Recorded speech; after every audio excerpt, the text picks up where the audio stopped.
वर्मा जी, Congress party को वहां UP में सीटें नहीं मिली तो उसका बदला अब क्या वहां महाराष्ट्र में लेंगे? समाजवादी पार्टी को सीटें, वो कह रहे हैं हमें तो पूछ ही नहीं रहे, और बाकी उद्धव ठाकरे के साथ क्या सीट अरेंजमेंट है वो अभी पता नहीं है, या होगा आज ऐलान होगा? देखिए सुचेरिता जी, ना तो ये केवल भाजपा का प्रायोजित प्रोपेगेंडा है, कुछ नहीं है हमारी पार्टी और हमारे गठबंधन में, ना उत्तर प्रदेश में ना महाराष्ट्र में है। जब इनकी 48 सीटों में से घट के 33 हम लोगों ने जीत ली और बाकी ये 23 से 9 पे आ गए, तो ये प्रोपोगंडिस्ट हैं। केवल इनका प्रोपोगंडा ये है कि प्रोपोगंडा करिए, फूट डालिए, और जैसे गोरे अंग्रेज करते थे पहले कि फूट डालो शासन करो, अब ये काले वाले कर रहे हैं यही काम। हमारे यहाँ सब कुछ ठीक है, हमारा गठबंधन मिलकर मजबूती से लड़के हराएगा, अपनी सरकार बनाएगा, और उसमें कोई चिंता ना तो उत्तर प्रदेश में कोई गड़बड़ी है। ये केवल इनकी देन है, इनकी प्रयोगशाला की, और इनका नया पाठ्यक्रम है भाजपा। चूंकि ये लोग घबराए हुए हैं, बेचैन हैं, परेशान हैं, वो तो कह रहे हैं बटेंगे तो कटेंगे, आप कह रहे हैं वो डिवाइड एंड रूल कर रहे हैं, आपने तो एंटीथेसिस दे दिया है। बिल्कुल सही कह रहे हैं अखिलेश जी। अखिलेश जी जो कह रहे हैं, अखिलेश जी जो कह रहे हैं कि अगर पिछड़ा, दलित और अल्पसंख्यक अगर बट गए तो ये काट देंगे गॉडसे वाले। जो गॉडसे की विचारधारा के लोग हैं ये काट डालेंगे, जैसे महात्मा गांधी को मार दिया गया था। तो इस देश में अडानी, अंबानी, पर अजय जी मेरा एक सवाल है आपसे, बिल्कुल डिफरेंट, आप ये मान के क्यों चल रहे हैं कि ये वोट बैंक आप ही के साथ है? क्योंकि मुझे याद है इसी स्टूडियो में हम डिबेट हरियाणा पर कर रहे थे और आप कह रहे थे 60 से ज्यादा सीटें आएंगी, वहां पर खेल बदल गया। तो आपको क्यों लगता है कि ये सारा पीडीए आपके साथ है और बीजेपी के साथ नहीं जा सकता है?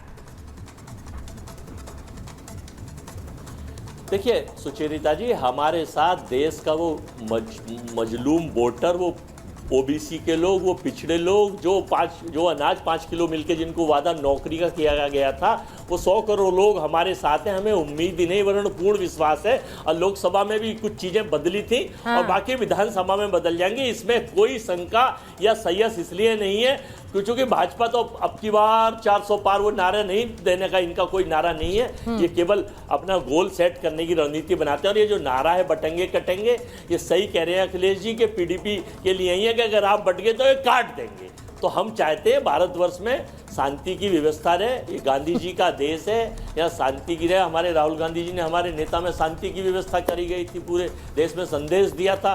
और ये केवल बांटने का काम करना है, हिंदू मुस्लिम या पाकिस्तान महाविकास आघाड़ी में क्या सीट शेयरिंग को लेकर, देखिए आप सीट शेयरिंग को छोड़कर बाकी सब पर बात कर रहे हैं, सीट शेयरिंग फाइनल हो गई, चुनाव है 20 तारीख को, कब होगी सीट शेयरिंग फाइनल? मैं उनसे भी ये पूछ रही हूँ क्योंकि राजपुंज जी यहाँ बैठे हुए हैं। प्रेम जी आपके पास आ रही हूँ, उससे पहले एक बार राजपुंज जी के पास जाऊंगी। राज जी जरा बताइए, एकनाथ शिंदे कैंप में बहुत से लोगों ने यह भी कहा जब इस पे चर्चा हुई अवधेश जी कि ये एक जो बटेंगे कटेंगे वाला एक सिग्नल है, ये महायुति को भी जा रहा है कि अलग अलग दल जो है सीट शेयरिंग को लेकर ज्यादा कलेश ना करें, चाहे वो बीजेपी हो या फिर एकनाथ शिंदे के शिवसेना हो, कि वो अगर होगा तो उनके लिए मुश्किल होगा। तो राजपुंज जी जरा बताइए, ये सीट शेयरिंग में कोई दिक्कत नहीं है आप लोगों के कैंप में? आप सिर्फ उन पर उंगली उठाते हैं, आपके कैंप में फाइनल है क्या तस्वीर?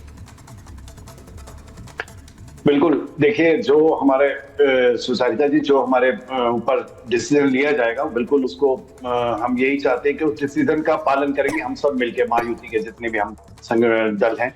और दूसरी बात यह है कि हमने माननीय प्रधानमंत्री जी के चेहरे के ऊपर इलेक्शन लड़ा था 2019 में, और आज भी हम उसी चेहरे के ऊपर इलेक्शन लड़ने जा रहे हैं। और हमारे आपस में कोई मतभेद नहीं है। जिस प्रकार से यहाँ जंग छिड़ी हुई है, यहाँ आप देख रहे हैं तीनों कभी इधर करते हैं कभी विदर्भ के ऊपर, इनकी आज तक कोई सहमति नहीं बन पाई है। और मैं ये बताना चाहता हूं कि हमारे काम बोलेंगे, हमें कोई जरूरत नहीं है, आवश्यकता नहीं है इनके साथ ज्यादा इनसे बात करने की, इनसे कोई ऐसा विचार विमर्श करने की भी कि ये विचार विमर्श हमसे करें, या जिस प्रकार से आज ये एलिगेशन लगा रहे हैं बैठ के जगह जगह, उस एलिगेशन का भी हम कोई जवाब नहीं निर्धारित कर सकते, ना दे सकते हैं। दूसरी बात, आज हमारे ज्यादातर सीटों के ऊपर बिल्कुल सहमति बन चुकी है, जो जिस प्रकार से अभी आपने पीछे बताया, अभी पूर्व में अभी इसी डिबेट में आपने बोला है, लगभग उसी के आसपास ही है। मैं बताना नहीं चाहता चेहरे पर नहीं लड़े थे, जो क्लियर हो इस बात पे मैं आपसे पूछना चाहता हूँ। क्या पूछ रहे हैं आप संजय जी? क्या फिर से पूछिए। 2014 का इलेक्शन, 2019 का इलेक्शन हम बाला साहब के चेहरे पर नहीं लड़े? आप कह रहे हैं कि हम मोदी जी के चेहरे पर, बाला साहेब की विरासत को तो वो अपनी मानते हैं संजय जी। क्या नहीं।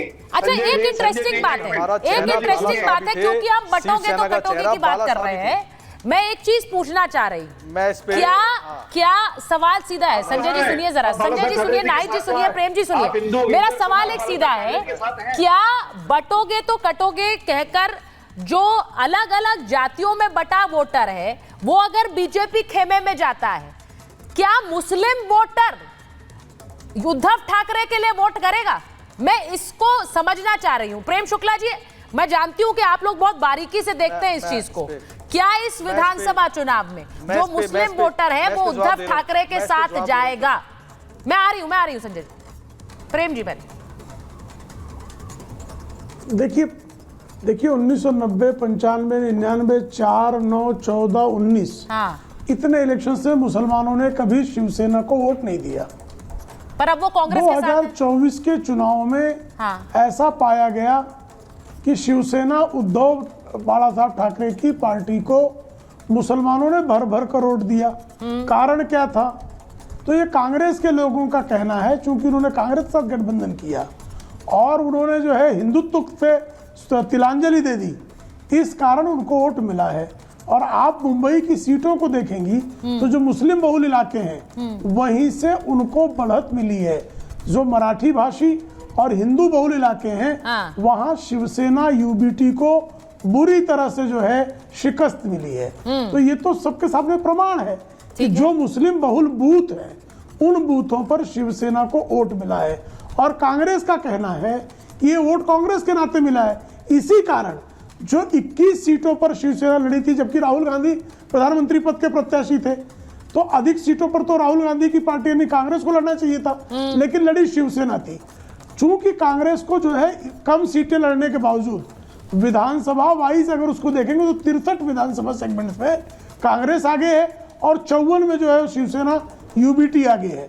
तो कम सीटें लड़कर भी कांग्रेस को अधिक सीटें मिलने के कारण कांग्रेस ने जो है इस बार अपनी सीटों को बढ़ाने का फैसला किया है। यही झगड़ा है इनका। उसके बूते लोकसभा के नतीजों के बूते वो ज्यादा सीटें मांग रही है, लेकिन जहां जो शिवसेना का वोट है वो ट्रांसफर नहीं हुआ है। संजय जी ये आप लोगों के लिए मुश्किल हो सकती है क्योंकि लोकसभा सीटों के आधार पर वो कह रहे हैं हमें ज्यादा सीटें चाहिए।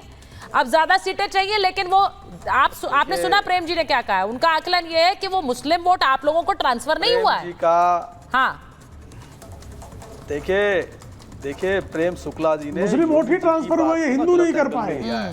और योगी जी ने किस एंगल में कहा है ये आपको मैं बता देता हूं। योगी जी ने किस एंगल में कहा है कि बटोगे तो कटोगे। योगी जी ने ये इस एंगल में कहा है कि जिस तरह से जेपी नड्डा जी ने जो बयान दिया कि आज हमें आरएसएस की जरूरत नहीं है, जिस तरह से योगी जी को साइडलाइन करने की कोशिश की गई, जिस तरह से आज अपनी पार्टी के नितिन गडकरी जी को भी साइडलाइन करने की कोशिश की गई, ये बटोगे तो कटेंगे उनका एंगल इस तरफ है। ये हमारी तरफ लेके जाते हैं या जातियों पे लेके जाते हैं या धर्म पे लेके जाते हैं। ये दूसरे ये बिल्कुल यही एंगल है कि बटोगे तो कटोगे। जिस तरह से इन्होंने परवीन तोगड़िया जी को खत्म किया, जिस तरह से डिंपल यादव का सबसे बड़ी पॉलिटिकल पार्टी शिवसेना को खत्म करने की कोशिश की, जिस तरह से आज अपनी पार्टी के नेताओं को खत्म करने की कोशिश। नहीं, ये बड़ा इंटरेस्टिंग आपने दिया है कि भाई ये सब वो अपने लिए कह रहे हैं कि बटोगे तो कटोगे। तो एक